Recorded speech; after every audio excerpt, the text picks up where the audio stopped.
अस्सलाम वालेकुम। मेरा नाम डॉक्टर शहबाज अहमद काजी है और मैं एक वैस्कुलर इंटरवेंशनोलॉजिस्ट हूँ। एडिनोमायोसिस जो है एक बड़ा मुश्किल सब्जेक्ट है जो ख़वातीन को ये बीमारी होती है जिससे ख़वातीन को symptomatic pain specially during menstrual cycle में और विदाउट मेंस्ट्रुअल साइकिल में, फिर उसके अलावा उनकी जो हार्मोनल साइकिल होती हैं वो डिस्टर्ब रहती हैं, इसके नतीजे में उनको हैवी मेंसेस वगैरह की शिकायत रहती है और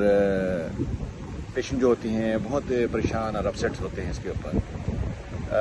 जो इसकी फर्स्ट लाइन ऑफ मैनेजमेंट होती है जिसके अंदर आमतौर पे हार्मोन को बैलेंस किया जाता है, जिसके अंदर ईस्ट्रोजन हार्मोन जो है वो ज़्यादा होता है, जिसके नतीजे में प्रोजेस्टेरोन हार्मोन जो है वो दिया जाता है जिससे जो है ईस्ट्रोजन लेवल को बैलेंस किया जाए, जिससे जो है जो पेशेंट्स की जो सिम्टम्स है उसमें इम्प्रूवमेंट आए। जब वो हार्मोन इम्बैलेंस नहीं कर पाते और पेशेंट को सिम्टोमेटिकली पेन बहुत ज़्यादा हो रहा होता है तो जिसके नतीजे में क्योंकि एडिनोमायोसिस के अंदर जो बच्चेदानी की लाइनिंग होती है वो बहुत ज़्यादा थिक होती है और वो जो मसल होती है उसके अंदर उसकी पेनिट्रेशन होती है, जिसके नतीजे में यानी कि आपके ईस्ट्रोजन हार्मोन भी ज़्यादा है और वो जो एंडोमेट्रियल थिकनिंग है वो भी बहुत ज़्यादा है और वो मसल्स के अंदर पेनिट्रेट है, जिसके नतीजे में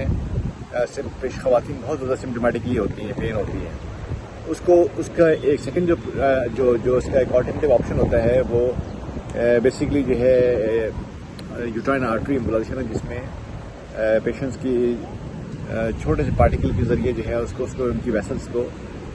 ब्लॉक किया जाता है ताकि जिससे पेशेंट की जो ब्लीडिंग है उसको कंट्रोल किया जाए। इसके अंदर होता ही है कि प्रोसीजर होने के बाद तो तकरीबन आमतौर पर 3 से 4 महीने के पेशेंट जो है वो तकरीबन 80% जो ख़वातीन होती हैं उनके सिम्टम्स में इम्प्रूवमेंट आती हैं, लेकिन 20% या 30% ऐसे ख़वातीन होती हैं जिनको पेन जो है उनका रिलीव नहीं हो पा रहा होता है। फिर वो हमारी क्लिनिक में आती हैं और क्लिनिक में आने के बाद जो है वो हमें शिकायत करते हैं कि ये डॉक्टर साहब मैंने ये प्रोसेस कराया और इससे पेशेंट की इम्प्रूवमेंट नहीं हुई है। ये जो है एक हार्मोनल इम्बैलेंस इशू है, तो हम उनको यही समझाते हैं कि आपको तकरीबन इसको टाइम को बाय करना पड़ेगा। आपको तकरीबन आपको 6 महीने 8 महीने आपको इवन दो कुछ ऐसी हमारे जो पेशेंट्स फॉलोअप में रहे हैं जिनको तकरीबन साल भर लगा है उनको उनके सिम्टम्स को कंट्रोल होते हुए। तो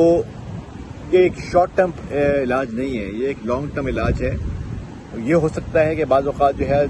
मेजॉरिटी ख़वातीन होती हैं 3 से 4 महीने के अंदर रिकवर कर जाती हैं, लेकिन बहुत सारी ख़वातीन हैं जो 3-4 महीने में रिकवर नहीं करती, उनको थोड़ा टाइम लगता है उनको, कि जब तक आपका हार्मोन को आपको बैलेंस नहीं किया जाएगा, यानी कि आपके फ़र्ज़ करेंगे आपका अपने आपको ऑलरेडी एडिनोमायोसिस की वजह से ईस्ट्रोजन हार्मोन आपको बहुत ज़्यादा था।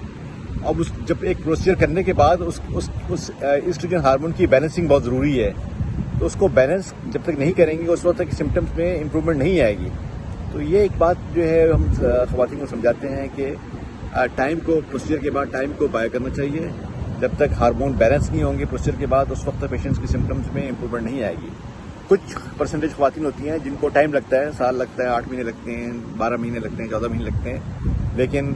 वो इन द लॉन्ग रन वो सिम्टोमेटिकली फ्री जाती हैं।